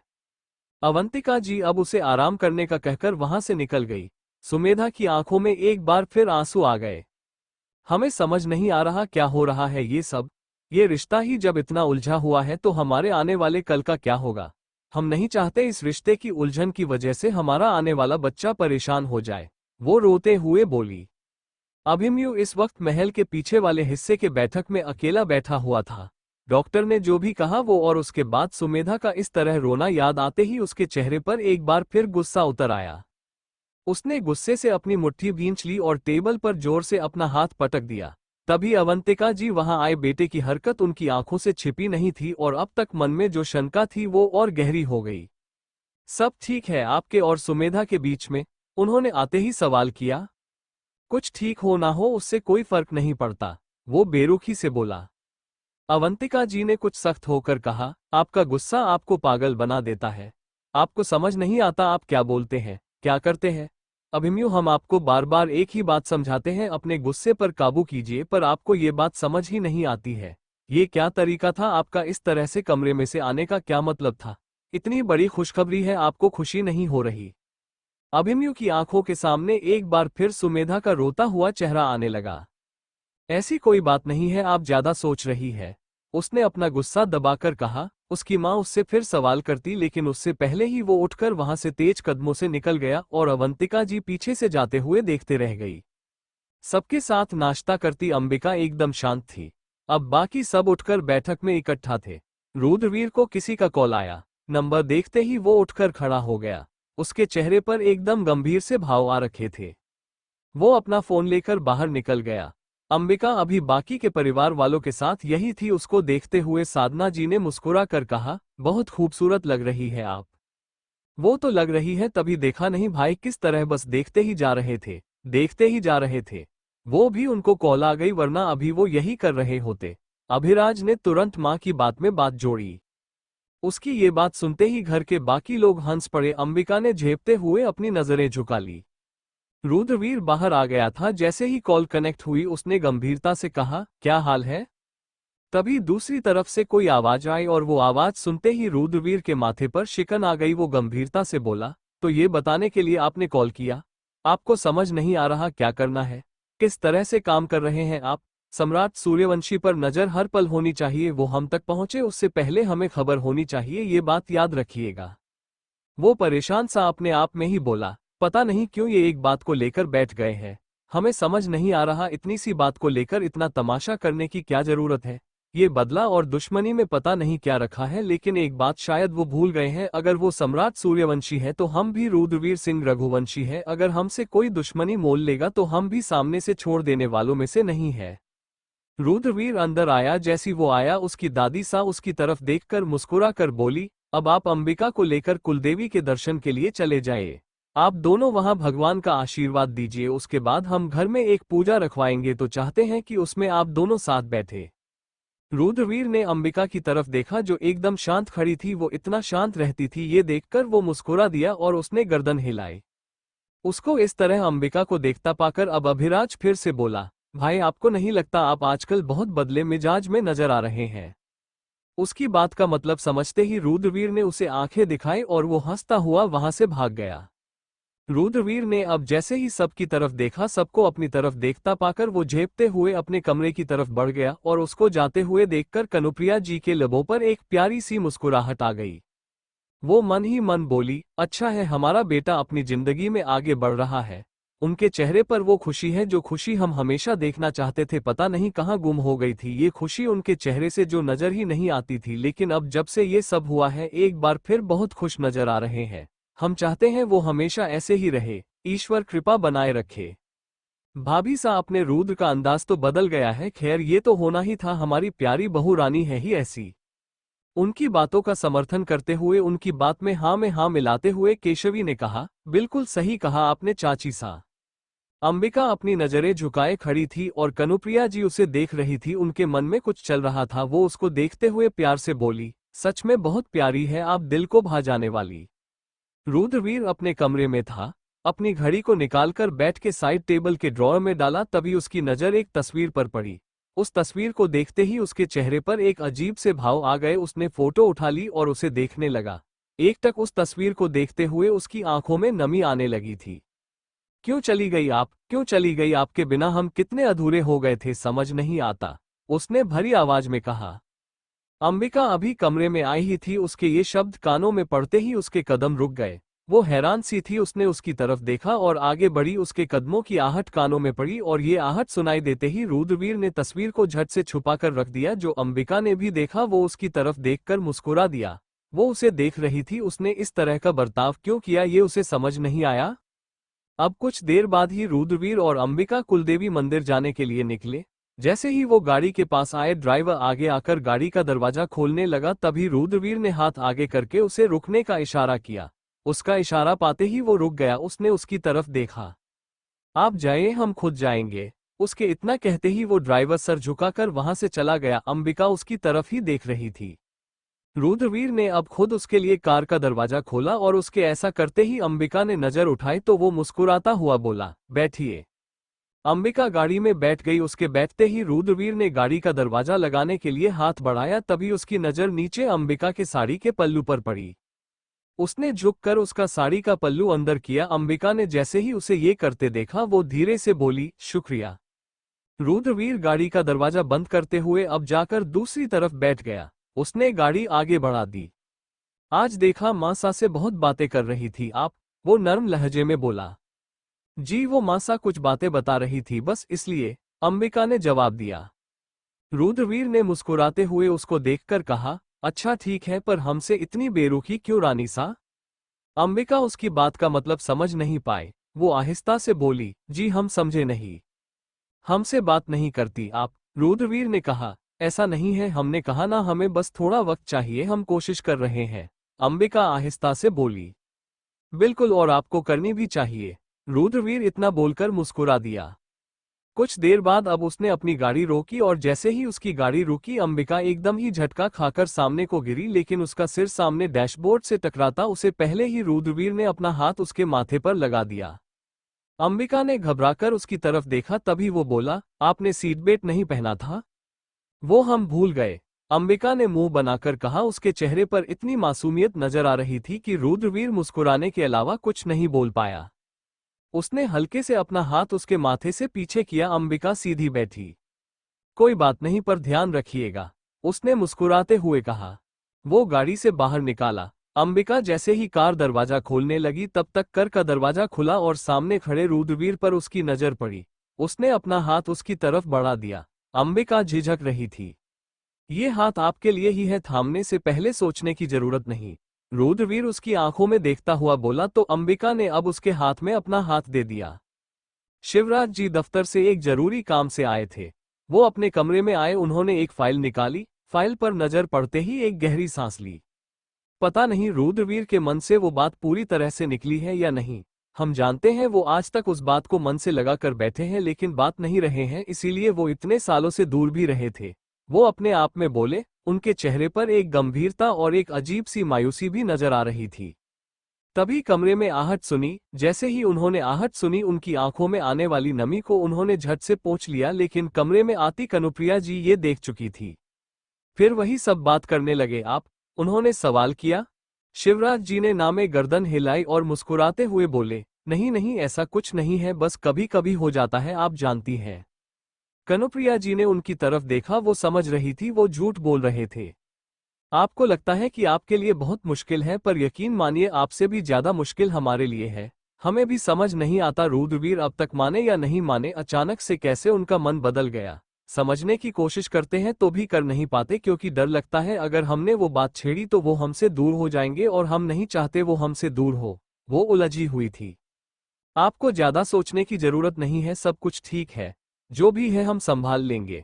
रुद्रवीर के मन में क्या है क्या नहीं वो उन्होंने कभी बताया नहीं, तो उनके मन में रहने दीजिए। शिवराज जी ने आहिस्ता से उनके कंधे पर हाथ रखा और वो बहुत ही नरमी से बोले। कनुप्रिया जी ने ये सुनते ही भारी आवाज में कहा, ऐसे कैसे उनके मन में रहने दे, वो बातें उनको परेशान करती है। हमारा बच्चा परेशान है और हम कुछ नहीं कर पा रहे, ये बात हमें भी परेशान कर रही है। आप कह रहे रहने दें, हम इसीलिए नहीं कर रहे कुछ, और कहीं ना कहीं हम डरते भी हैं कि अगर हमने उनसे पूछा तो एक बार फिर वो सारी बातें दोहराई जाएंगी और हम नहीं चाहते वो एक बार फिर इस घर से दूर हो जाए। उनकी आंखों में आंसू आ गए थे। शिवराज जी ये सुनकर बिना किसी भाव के उनकी तरफ देखने लगे। उनके चेहरे पर आए भाव बता रहे थे कुछ तो ऐसा था कि जो इन सबको परेशान कर रहा था। रहने दीजिए इन बातों को, इनको अतीत में रहने दिया जाए तो वही अच्छा है। वो समझ गए हैं, वो अपनी जिंदगी में आगे बढ़ रहे हैं, आपके साथ भी खुश हैं, इतना काफी होना चाहिए हमारे और आपके लिए। वो गंभीरता से बोले। कनुप्रिया जी ने खामोशी से गर्दन हिला दी। शिवराज जी अब मुस्कुराते हुए उनकी तरफ देखकर चले गए। उनके जाते ही कनुप्रिया जी की आंखों में एक बार फिर आंसू आ गए। आपको लग रहा है वो सब भूल गए हैं या वो जिक्र नहीं कर रहे तो उनको तकलीफ नहीं हो रही है, पर हम भी जानते हैं अभी उनको इस बात की बहुत तकलीफ है। जो कुछ हुआ वो अभी वो सब भूल नहीं पाए हैं। आपके साथ सामान्य नहीं है, वो हमारे साथ सामान्य है, पर इसका ये मतलब नहीं वो सब भूल गए हैं। वो बात अब भी नहीं भूले हैं रुद्र। ये लगाना मौका, आज का दिन तुम्हारे लिए बहुत यादगार होगा। रुद्रवीर सिंह रघुवंशी अपने केबिन में बैठा सम्राट पेपर वेट घुमाते हुए शातिर मुस्कुराहट के साथ बोला।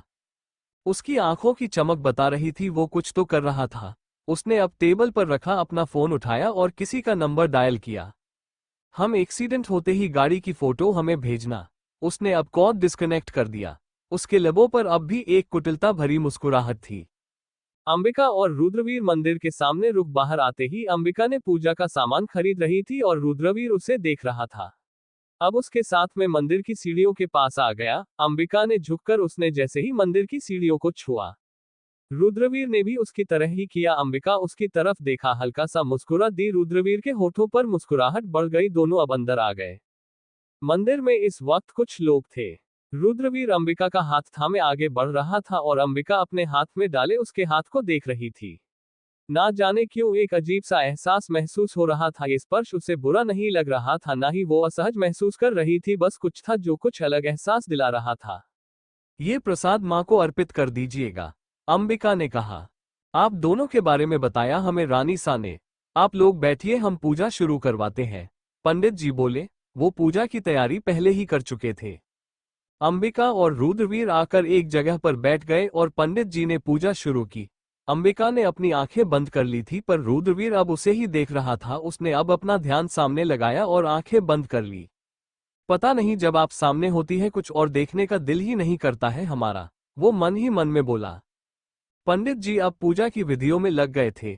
जैसे ही पूजा खत्म हुई, उन्होंने सिंदूर की एक डिब्बी आगे करके रुद्रवीर की तरफ बढ़ा दी। इससे आप छोटी रानी सा की मांग भर दीजिए कुंवर सा, वो बोले। अंबिका ने उसकी तरफ देखा तो रुद्रवीर ने वो सिंदूर की डिब्बी ली और उसे अपनी चुटकी में सिंदूर लेकर अंबिका की मांग में सजा दिया। अंबिका ने एक पल को अपनी आंखें बंद कर ली थी। तभी पंडित जी मुस्कुराते हुए उन दोनों का आशीर्वाद देकर बोले, सदा खुश रहे आप दोनों। अब घर चले, रुद्रवीर ने कहा। तभी अंबिका ने इधर उधर देखा, उसे एक पेड़ नजर आया जहां सब धागा बांधते हुए दिख रहे थे। हम अभी आते हैं, वो धीरे से बोली। रुद्रवीर ने ना समझी से उसकी तरफ देखा। तभी उसने देखा वो पेड़ की तरफ बढ़ रही थी और ये देखकर वो समझ गया वो आगे क्या करने वाली थी। वो वहीं खड़ा रहा और उसे देखता रहा। अंबिका आकर परिक्रमा करने लगी। रुद्रवीर की नजर एक पल के लिए भी उससे नहीं हटी थी। आप भगवान पर बहुत विश्वास करती है? रुद्रवीर ने सवाल किया। बिल्कुल, इस सृष्टि में जो हो रहा वो ईश्वर की करनी है, उन पर भरोसा बनाए रखना बहुत आवश्यक होता है, उसने अपनी धीमी आवाज में कहा। हम सिर्फ घर वालों की वजह से यहाँ आते हैं, आज तक इतना यकीन नहीं हुआ हमें ईश्वर पर, रुद्रवीर ने हल्के फुल्के अंदाज में कहा। दोनों आगे बढ़ रहे थे। रुद्रवीर की ये बात सुनकर अंबिका ने उसकी तरफ देखकर आहिस्ता से ही कहा, वो तो आपकी मर्जी है, पर ऐसा है तो आपको दिखावे के लिए पूजा पाठ करने की आवश्यकता नहीं है। अगर हम दिल से माने तो बिना पूजा पाठ किया भी भगवान समझते हैं कि हम उनके भक्त हैं। रुद्रवीर कुछ नहीं बोला, वो उसे सुन रहा था। वो खुश था कि धीरे धीरे ही सही हो वो उससे बात तो कर रही थी। दोनों अपनी गाड़ी तक आए। रुद्रवीर उसकी तरह देखकर पूछा, कुछ लेंगी आप? हमें प्यास लगी है, पानी ला दीजिए। ये बोतल खाली है, अंबिका ने धीमे से कहा। जी हम अभी आए। रुद्रवीर तुरंत पानी की बोतल लेने के लिए निकल गया और अंबिका गाड़ी में आकर बैठ गई। वो इस वक्त रुद्रवीर के बारे में सोच रही थी। वो उसके साथ जितना नर्म था, जितना अच्छे से व्यवहार कर रहा था, वो सोचकर अंबिका के होठों पर एक प्यारी सी मुस्कुराहट आ गई। शायद हम अपने अतीत के बारे में इतना सोच रहे थे कि अभी जो हो रहा है उस पर हम ध्यान ही नहीं दे रहे हैं, और अगर ऐसा रहा तो हमारा भविष्य खराब हो जाएगा। आप बहुत अच्छे हैं, इसीलिए कहते हैं हमारे ईश्वर जो भी करते हैं वो बहुत सोच समझकर करते हैं। महादेव ने आपको हमारी किस्मत में दिया तो उसके पीछे जरूर कोई ना कोई वजह होगी। अब हम पुराना कुछ भी नहीं सोचेंगे, वो अपने आप में बोली। वो अंबिका जो सोच रही थी वो अपनी जिंदगी में इतनी आसानी से आगे नहीं बढ़ पाएगी। उसने अब तय कर लिया था वो रुद्रवीर के साथ अपनी जिंदगी में आगे बढ़ेगी। तभी उसे रुद्रवीर आता हुआ नजर आया। रुद्रवीर ने गाड़ी में बैठकर पानी की बोतल उसकी तरफ बढ़ते हुए कहा, ये लीजिए। अंबिका ने पानी की बोतल जैसे ही ली, उसके उंगलियां रुद्रवीर की उंगलियों को छू गई। अंबिका ने झिझकते हुए उसकी तरफ देखकर तुरंत अपना हाथ पीछे किया। इस तरह से घबराने की तो जरूरत नहीं है, रुद्रवीर ने कहा। नहीं नहीं, वो बस हम थोड़ा। अंबिका बोलते बोलते हुए चुप हो गई और रुद्रवीर फिर मुस्कुरा उठा। जी हम समझ गए, आपको भी वक्त चाहिए, कोई बात नहीं, वो मुस्कुराते हुए बोला। अंबिका बुरी तरह से झिझक रही थी। उसे अजीब सा लग रहा था रुद्रवीर के लिए। उसका व्यवहार उसके साथ अजीब था, ये बात उसे खुद भी महसूस हो रही थी, और उसने अब इसीलिए कोशिश की थी कि वो उसके साथ नॉर्मल हो सके, लेकिन उसके बाद भी वो इस तरह से बिहेव कर रही थी। उसने इसी हड़बड़ाहट में पानी की बोतल खोलकर जैसे ही पानी पिया, पानी उसके मुंह पर फैला हुआ उसकी साड़ी को भीगा गया। अंबिका ने हड़बड़ाकर पानी की बोतल बंद की, तभी रुद्रवीर का ध्यान भी उस पर गया। क्या हुआ, आप इतना घबरा क्यों जाती है? वो बोला।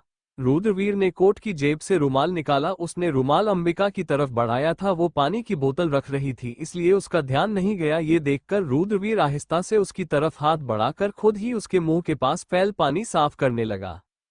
अंबिका ने तुरंत ही झिझकते हुए उसकी तरफ देखा। उसने अपनी नजरें झुका लिया। रुद्रवीर का चेहरा इस वक्त उसके एकदम करीब था। वो हड़बड़ा सी रही थी, जो रुद्रवीर ने भी नोटिस किया था। इतना घबराया मत कीजिए, जिंदगी बहुत मुश्किल हो जाएगी रानी सा, वो उसकी आंखों में झांकता हुआ बोला। अंबिका ने अपनी नजरें झुका रखी थी, लेकिन ये सुनकर अब उसने उसकी तरफ देखा और वो आहिस्ता से बोली, आप हमें हमारे नाम से बुला सकते, कोई दिक्कत नहीं है। हमने कब कहा दिक्कत है, हमारा जो मन किया हमने बोला, अगर आपको परेशानी तो आप बताइए। रुद्रवीर बहुत ही आराम से बोला था, तो अंबिका ने तुरंत कहा, नहीं हमें कोई परेशानी नहीं है, बस ऐसे ही। वो जिस तरह से तुरंत हड़बड़ा जाती थी और जिस तरह से नजरें झुका लेती थी, वो देखकर रुद्रवीर खुद को मुस्कुराने से रोक नहीं पाया था। उसने अब सामने देखकर गाड़ी स्टार्ट कर दी। एक आदमी सड़क के किनारे पर खड़ा था। उसके सामने एक ट्रक ड्राइवर था। वो एकदम गंभीरता से उसे देख रहा था। कुछ ही देर में ये गाड़ी यहां से जाएगी, ध्यान रखना और बचना नहीं चाहिए, एक्सीडेंट लगे किसी को भी। वो आदमी उसे समझा रहा था, जिस पर उस ट्रक ड्राइवर ने तुरंत जवाब दिया, काम हो जाएगा, बस पैसा तैयार रखने का। उस आदमी ने गर्दन हिलाई तो वो चला गया। उसने अब अपनी जेब से फोन निकालकर किसी को कॉल लगा दिया। साहब मैंने सब समझा दिया है, ये आदमी भी काफी बार ऐसे काम कर चुका है, सब हो जाएगा आज तो, उसने कहा। सम्राट जो अपने ऑफिस केबिन में बैठा था, उसके चेहरे पर शातिर मुस्कुराहट आ गई। बहुत अच्छे काम होते ही भेजते हैं पैसे, सम्राट ने इतना कहकर कॉल डिस्कनेक्ट कर दिया। रुद्रवीर तुमसे हमसे हमारा बहुत कुछ छीन लिया, तुम्हारी वजह से हमने सब खो दिया, अब तुम्हारी बारी, वो नफरत भरे भाव में बोला। उसकी आंखों में इस वक्त एक अजीब सी नफरत नजर आ रही थी। यूएस मैंडी के साथ घूमकर निहारिका अब घर आ गई थी। वो खुश थी। मैंडी उसके पास बैठा। पता है तुझे रुद्र ना मेरी लाइफ का सबसे क्लोज इंसान है, अभी मैं यहाँ हूँ पर अपनी माँ से ज्यादा मैं रुद्र को मिस कर रही हूँ, वो मुस्कुराते हुए बोली रही थी। मैंडी उसे देख रहा था। रुद्र की बात करते समय उसके चेहरे पर चमक नजर आ रही थी, जो देखकर मैंडी के चेहरे पर उदासी आने लगी। तेरी बात नहीं हुई अपने इस दोस्त से? मैंडी ने कुछ सोचकर कहा। उसकी ये बात सुनते ही निहारिका को अब ध्यान आया, उसकी बात नहीं हुई थी। उसने अब अपना फोन निकाला और नंबर डायल करने लगी। कॉल लग रही थी पर कॉल रिसीव नहीं हुई। निहारिका को अजीब लगा। उसने एक बार फिर कॉल लगाई पर अब भी कॉल रिसीव नहीं हुई। ये रुद्र कॉल क्यों नहीं रिसीव कर रहा है, कहाँ बिजी हो गया है? निहारिका अपने आप में बोली। तू आंटी को कॉल करना, मैंडी ने कहा। निहारिका ने अब अपनी माँ को कॉल लगाई। कॉल कनेक्ट होते ही उसने कहा, माँ कैसी हो आप? ठीक हूँ बेटा, अब वापस कब आ रही है? पुष्पा जी ने पूछा। आप भी ना पहले कहती हो मैंडी से मिलकर आ, अब आ कब रही हूँ? वैसे ये बताओ रुद्र मिलने आया था, बिजी कहाँ है आजकल? निहारिका ने पूछा। अपनी शादी में, पुष्पा जी ने एकदम आराम से बताया। पर यह सुनते ही निहारिका की आंखें हैरानी से फैल गई। क्या ये नहीं हो सकता, वो हैरानी से बोली। उसकी आंखें भर गई थी। ये हो गया है, पुष्पा जी ने कहा। निहारिका की आंखों से अब आंसू बहने लगे। उसने कॉल डिस्कनेक्ट कर दिया। वो अब बुरी तरह से रो पड़ी। रुद्र किसी और से शादी कैसे कर सकता है? वो रोते हुए एकदम अब चीख उठी। मैंडी ने उसके पास आकर उसके कंधे पर हाथ रखा। वो उसके पास आया। निहारिका रोते हुए उसके गले लग गई। बेबी तुझे पहले बताना चाहिए था ना, ऐसे रिलैक्स, तेरी लाइफ में सब अच्छा होगा। मैंडी उसे समझाने की कोशिश करता हुआ बोला। नहीं नहीं नहीं, ऐसा हो ही नहीं सकता, तुम ना अभी जानते नहीं हो। रुद्र की लाइफ में मैं उसकी फैमिली से भी पहले आती हूँ। चाहे कुछ भी हो जाए वो सबसे पहले मेरा है। हाँ वो मेरा है, निहारिका ने एकदम अजीब से अंदाज में कहा। उसकी आंखों में एक अजीब सा पागलपन नजर आ रहा था। आपको हमारी पहली मुलाकात याद है? आप इतना चुप भी नहीं थी, रुद्रवीर ड्राइव करता हुआ बोला। पहले की बात सुनते ही अंबिका ने हड़बड़ाकर उसे देखा, फिर धीरे से बोली, हमें पता नहीं था आप हमें देखने, मतलब आप वही हैं, हम पहचान नहीं पाए थे। उसकी इस बात को सुनते ही रुद्रवीर हल्का सा हंस दिया। अच्छा, मतलब ये जो बदला अंदाज है वो पति बनने का असर है? उसने सवाल किया तो अंबिका ने आहिस्ता से जवाब दिया, जैसा आपको लगे। वो उससे बात करते हुए कार ड्राइव रहा था। दोनों के चेहरे पर इस वक्त एक स्माइल थी। अंबिका उसकी बातों को सुनकर शर्माकर अब खिड़की से बाहर देखने लगी। रुद्रवीर हंस पड़ा। उसने सामने देखा, तभी सामने से आते ट्रक पर ध्यान गया। उसने अपनी कार को कंट्रोल करने की कोशिश की, पर वो ट्रक तेजी से उनकी तरफ ही आ रहा था। हुकुम सा! अंबिका का ध्यान जैसे ही गया वो चीखी, पर तभी एक तेज टक्कर हुई और तेज आवाज के साथ सब कुछ एकदम थम गया था। अंबिका और रुद्रवीर मंदिर के सामने रुक। बाहर आते ही अंबिका ने पूजा का सामान खरीद रही थी और रुद्रवीर उसे देख रहा था। अब उसके साथ में मंदिर की सीढ़ियों के पास आ गया। अंबिका ने अपनी सैंडल निकालकर एक तरफ रखी और झुककर उसने जैसे ही मंदिर की सीढ़ियों को छुआ, रुद्रवीर ने भी उसकी तरह ही किया। अंबिका उसकी तरफ देखा, हल्का सा मुस्कुरा दी। रुद्रवीर के होठों पर मुस्कुराहट बढ़ गई। दोनों अब अंदर आ गए। मंदिर में इस वक्त कुछ लोग थे। रुद्रवीर अंबिका का हाथ थामे आगे बढ़ रहा था और अंबिका अपने हाथ में डाले उसके हाथ को देख रही थी। ना जाने क्यों एक अजीब सा एहसास महसूस हो रहा था। ये स्पर्श उसे बुरा नहीं लग रहा था, ना ही वो असहज महसूस कर रही थी। बस कुछ था जो कुछ अलग एहसास दिला रहा था। पंडित जी के सामने आकर अंबिका ने पूजा की थाल आगे बढ़कर आहिस्ता से कहा, "ये प्रसाद माँ को अर्पित कर दीजिएगा।" पंडित जी उनकी तरफ देखकर मुस्कुरा कर बोले, "आप दोनों के बारे में बताया हमें रानी सा ने। आप लोग बैठिए, हम पूजा शुरू करवाते हैं।" वो पूजा की तैयारी पहले ही कर चुके थे। अंबिका और रुद्रवीर आकर एक जगह पर बैठ गए और पंडित जी ने पूजा शुरू की। अंबिका ने अपनी आंखें बंद कर ली थी, पर रुद्रवीर अब उसे ही देख रहा था। उसने अब अपना ध्यान सामने लगाया और आंखें बंद करता हुआ बोला, "पता नहीं, जब आप सामने होती है कुछ और देखने का दिल ही नहीं करता है हमारा।" पंडित जी अब पूजा की विधियों में लग गए थे।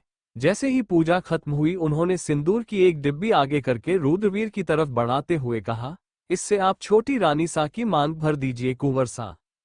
अंबिका ने उसकी तरफ देखा तो रुद्रवीर ने वो सिंदूर की डिब्बी ली और उसे अपनी चुटकी में सिंदूर लेकर अंबिका की मांग में सजा दिया। अंबिका ने एक पल को अपनी आंखें बंद कर ली थी, लेकिन अब उसने अपनी आंखें खोल दी। तभी पंडित जी मुस्कुराते हुए उन दोनों का आशीर्वाद देकर बोले, "सदा खुश रहे आप दोनों।" अंबिका और रुद्रवीर बाहर आ गए। रुद्रवीर ने उसकी तरफ देखकर कहा, "अब घर चले।"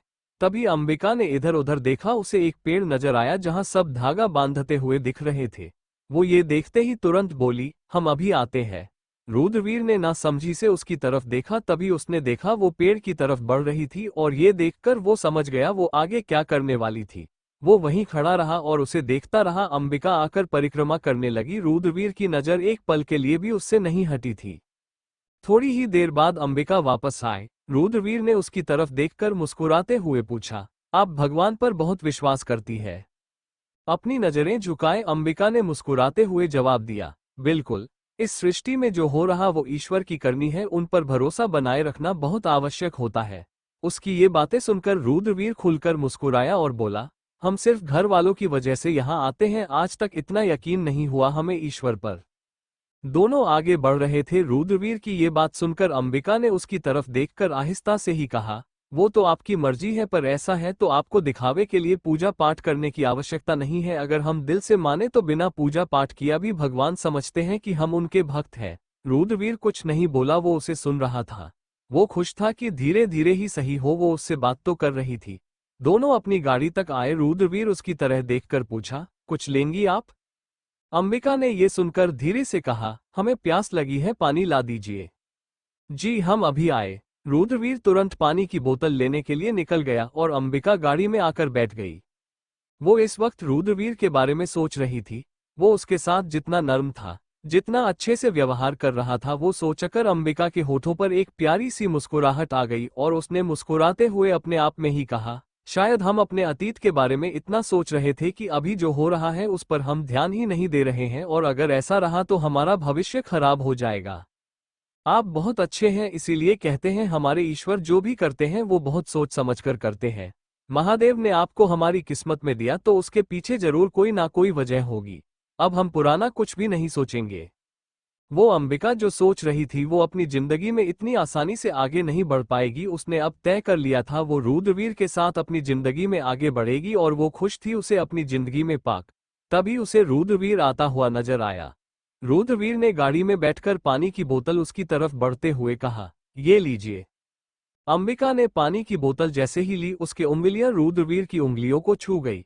अंबिका ने झिझकते हुए उसकी तरफ देखकर तुरंत अपना हाथ पीछे किया, जो देखकर वो बोला, इस तरह से घबराने की तो जरूरत नहीं है।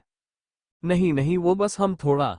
अंबिका बोलते बोलते हुए चुप हो गई और रुद्रवीर फिर मुस्कुरा उठा। उसने मुस्कुराते हुए कहा, जी हम समझ गए, आपको भी वक्त चाहिए, कोई बात नहीं। अंबिका बुरी तरह से झिझक रही थी। उसे अजीब सा लग रहा था रुद्रवीर के लिए। उसका व्यवहार उसके साथ अजीब था, ये बात उसे खुद भी महसूस हो रही थी और उसने अब इसीलिए कोशिश की थी कि वो उसके साथ नॉर्मल हो सके, लेकिन उसके बाद भी वो इस तरह से बिहेव कर रही थी। उसने इसी हड़बड़ाहट में पानी की बोतल खोलकर जैसे ही पानी पिया, पानी उसके मुंह पर फैला हुआ उसकी साड़ी को भीगा गया। अंबिका ने हड़बड़ाकर पानी की बोतल बंद की, तभी रुद्रवीर का ध्यान भी उस पर गया। वो ये देखकर बोला, क्या हुआ, आप इतना घबरा क्यों जाती है? रुद्रवीर ने कोट की जेब से रुमाल निकाला। उसने रुमाल अंबिका की तरफ बढ़ाया था। वो पानी की बोतल रख रही थी, इसलिए उसका ध्यान नहीं गया। ये देखकर रुद्रवीर आहिस्ता से उसकी तरफ हाथ बढ़ाकर खुद ही उसके मुंह के पास फैल पानी साफ करने लगा। अंबिका ने तुरंत ही झिझकते हुए उसकी तरफ देखा। उसने अपनी नजरें झुका लिया। रुद्रवीर का चेहरा इस वक्त उसके एकदम करीब था। वो हड़बड़ा सी रही थी, जो रुद्रवीर ने भी नोटिस किया था। वो अब उसकी तरफ देखकर मुस्कुराता हुआ बोला, इतना घबराया मत कीजिए, जिंदगी बहुत मुश्किल हो जाएगी रानी सा। अंबिका ने अपनी नजरें झुका रखी थी, लेकिन ये सुनकर अब उसने उसकी तरफ देखा और वो आहिस्ता से बोली, आप हमें हमारे नाम से बुला सकते, कोई दिक्कत नहीं है। हमने कब कहा दिक्कत है, हमारा जो मन किया हमने बोला, अगर आपको परेशानी तो आप बताइए। रुद्रवीर बहुत ही आराम से बोला था, तो अंबिका ने तुरंत कहा, नहीं हमें कोई परेशानी नहीं है, बस ऐसे ही। वो जिस तरह से तुरंत हड़बड़ा जाती थी और जिस तरह से नजरें झुका लेती थी, वो देखकर रुद्रवीर खुद को मुस्कुराने से रोक नहीं पाया था। उसने अब सामने देखकर गाड़ी स्टार्ट कर दी। जयपुर अंडस्को अंबिका के जाने के बाद महल में जैसे अजीब सा खालीपन आ गया था। सबको उसकी कमी महसूस होती थी, लेकिन उसके बाद भी कुछ नहीं कर सकते थे, क्योंकि ये अब हमेशा के लिए हो गया था। अवंतिका जी इस वक्त अपने कक्ष में बैठी हुई थी, तभी उनको कुछ आहट सुनाई दी। वो जैसे ही पलटी, उन्होंने देखा सामने उनका बेटा अभिमन्यु खड़ा था। अभिमन्यु को देखते ही वो बोली, आप, इसका कुछ काम था आपको? अभिमन्यु उनके पास आकर खड़ा हो गया और उसने बिना किसी भाव के कहा, मां सा डॉक्टर को बुला दीजिएगा, सुमेधा की तबीयत शायद ठीक नहीं है। अवंतिका जी ने ये सुनकर नासमझी से उसकी तरफ देखा। वो उसकी तरफ देखकर बोली, हाँ तो आप डॉक्टर को बुलवाए, आप हमें क्यों कह रहे हैं, और कुछ हुआ है क्या आप दोनों के बीच? अभिमन्यु ने जैसे ये सुना, उसके चेहरे का रंग एकदम उड़ने लगा। उसने तुरंत खुद को संभालते हुए कहा, नहीं नहीं कोई बात नहीं है, हम काम से बाहर जा रहे हैं, हमें वक्त लगेगा, अभी हमारे पास वक्त नहीं है, इसीलिए आप देख लीजिए। अभिमन्यु, ये कोई तरीका नहीं है बेटे, आपकी पत्नी की तबीयत खराब है और आप इस तरह जा रहे हैं उनको अकेला छोड़कर, गलत बात है, पहले उनका ख्याल रखें, हम अभी डॉक्टर को कॉल करते हैं, आप जाइए अपने कमरे में। अवंतिका जी ने तुरंत से सुनाया था, जो सुनकर उसने मुंह बनाया और बोला, नहीं हमारा काम जरूरी है। अवंतिका जी इतना सुनकर बेटे की तरफ बहुत ही गौर से देखने लगी। वो उसे गौर से देख रही थी। उसके चेहरे पर आए भाव देखकर वो सवाल करते हुए बोली, कुछ हुआ है जो हमें नहीं पता? हमें ऐसा क्यों लग रहा है, आप कुछ छुपा रहे हैं हमसे? अभिमन्यु ने ये सुनते कहा, अच्छा हम जा रहे हैं, आप प्लीज परेशान मत होइए और डॉक्टर को बुला लीजिएगा। अभिमन्यु अब वहां से अपने कक्ष की तरफ आ गया। अपने कमरे में आने से पहले वो एक पल को वहीं ठहर गया था। उसे अंदर जाने में कुछ अजीब लग रहा था। वो अंदर आ गया। जैसे ही वो अंदर आया, उसने देखा सुमेधा जो पलंग पर लेटी हुई थी, वो तुरंत उठकर बैठ गई। अभिमन्यु की तरफ देखते ही उसने धीरे से कहा, आपको कुछ चाहिए कुंवर सा? सुमेधा की बात सुनकर अभिमन्यु ने बस उसे देखा और दांत पीसते हुए गुस्से से बोला, आपको लगता है आप हमें कुछ दे सकती है? आपसे कोई उम्मीद नहीं रही है, हमें तो हमारे को उम्मीद देने की जरूरत नहीं है। उसकी बात सुनकर सुमेधा ने अपनी नजरें झुका ली। वो कुछ बोल नहीं पाई और उसको इस तरह देखकर अभिमन्यु गुस्से से दांत पीसता हुआ एक बार फिर बोला, जब जब आपका चेहरा देखते हैं ना, उस दिन को कोसते हैं जब आपको अपनी जिंदगी में लाना हमें सही फैसला लगा था। उसकी ये जली कटी बातें सुनकर सुमेधा की आंखों में आंसू आने लगे थे, पर उसने खुद को संभाल लिया और अपने आंसुओं को पोंछते हुए वो मुस्कुरा कर बोली, जानते हैं आप हमारी किसी बात पर यकीन ही नहीं करेंगे, इसीलिए हम कुछ नहीं कह रहे, पर इसका ये मतलब तो बिल्कुल भी नहीं है कि हमारे पास कहने के लिए कुछ नहीं है। अभिमन्यु ने जैसे ही उसकी ये बात सुनी, वो गुस्से से उसके पास आ गया और उसका हाथ पकड़कर मरोड़ते हुए उसकी कमर से लगाकर बोला, क्या है आपके पास कहने के लिए, बोलिए। सुमेधा दर्द के एहसास से छटपटा उठी, लेकिन उसने अपना मुंह नहीं खोला और अभिमन्यु उसकी हाथ पर अपनी पकड़ कसते हुए बहुत ही गुस्से से बोला, आपके पास कहने के लिए कुछ भी नहीं है क्योंकि आप गलत हैं और आप जैसे इंसान के साथ रहना हमारे लिए सबसे बड़ी सजा है। तो मत दीजिए ना ये सजा खुद को। सुमेधा जो अब तक चुप थी उसने उसकी आंखों में देखते हुए कहा। उसकी ये बात सुनते ही अभिमन्यु का गुस्सा जैसे बढ़ गया। उसने गुस्से से कहा, ठीक है यही चाहती है ना आप, तो ठीक है कर लिया हमने फैसला, नहीं रहेंगी अब आप हमारी जिंदगी में और रहेंगी भी तो हम आपको वो सजा देंगे जो आप कभी भूल नहीं सकती। तभी कुछ कदमों की आहट सुनाई दी। अभिमन्यु ने तुरंत उसका हाथ छोड़ दिया और सुमेधा भी अपने आंसुओं को पोंछते हुए मुस्कुराकर खड़ी हो गई। तभी अवंतिका जी कमरे में आई। उन्होंने देखा दोनों कुछ अजीब से हालत में लग रहे थे। अवंतिका जी ने ये नोटिस किया था लेकिन वो कुछ नहीं बोली। सुमेधा के पास आकर बोली, क्या हुआ, आपको तबीयत ठीक नहीं है आपकी? सुमेधा ने धीरे से गर्दन हिलाकर कहा, कुछ नहीं मासा, वो बस थोड़ा चक्कर आ रहा था, अजीब सा लग रहा है, पता नहीं इतना अजीब सा क्यों महसूस कर रहे हैं। अवंतिका जी उसकी तरफ देखने लगी। वो उसे गौर से देख रही थी, फिर उसके चेहरे पर हाथ रखकर बोली, कोई बात नहीं, अभी डॉक्टर आते होंगे, आप परेशान नहीं होइए, यहाँ बैठिए हमारे साथ। अवंतिका जी इस वक्त यही थी, इसलिए अभिमन्यु ने कुछ नहीं कहा और ना ही वो इस वक्त कमरे से गया। कुछ ही देर बाद अब डॉक्टर आए। डॉक्टर ने आकर सुविधा को चेक किया। डॉक्टर अवंतिका जी की तरफ देखकर बोली, आपकी बहू मां बनने वाली है, आप एक बार कल हॉस्पिटल जाकर ब्लड टेस्ट करवाइए। बाकी की बातें मैं तब करती हूं, पर काफी कमजोर है, इस बात का ध्यान रखें आप लोग और ख्याल रखें इनका। डॉक्टर की ये बात सुनते ही जहां अवंतिका जी के चेहरे पर ढेर सारी खुशी आ गई, वहीं अभिमन्यु और सुमेधा कुछ उलझ गए थे। उनकी नजर एक दूसरे पर आई। अभिमन्यु ने उसे घूरा क्योंकि सुमेधा की आंखों में आंसू थे जो उसे और भी ज्यादा गुस्सा दिला रहे थे। अवंतिका जी ने झट से सुमेधा का पूरा चेहरा चूम डाला और वो मुस्कुराकर बहुत खुश होते हुए बोली, ईश्वर करे ये खबर पक्की ही हो, हम बहुत खुश हैं। डॉक्टर मुस्कुराते हुए चली गई। अवंतिका जी खुश नजर आ रही थी, वो इतना खुश थी जो देखकर सुविधा हल्का सा मुस्कुरा दे, लेकिन उसकी आंखों में जो आंसू थे वो रुकने की वजह एक बार फिर बहने लगे। अवंतिका जी ने जब उसकी आंखों में आंसू देखे वो उसकी तरफ देखते हुए बोली, क्या हो गया बेटा आपको? वो बहुत ही प्यार से बोल रही थी। उनकी इतनी प्यार भरी आवाज सुनते ही सुमेधा की आंखों से आंसू बरसे गए और वो बुरी तरह से रोने लगी। अभिमन्यु बहुत ही गुस्से भर रहा था, उसका गुस्सा बढ़ता ही चला गया। टेबल पर रखा फूलों का गुलदस्ता उसने जमीन पर पटका और गुस्से से कमरे से निकल गया। अवंतिका जी हैरान होकर बेटे को देख रही थी तो कभी रोती हुई सुविधा को अब उनको शंका हुई, उन दोनों के बीच कुछ तो ऐसा था जो वो नहीं जानती थी। Thank you for listening. मुझे उम्मीद है आपको ये स्टोरी पसंद आई होगी।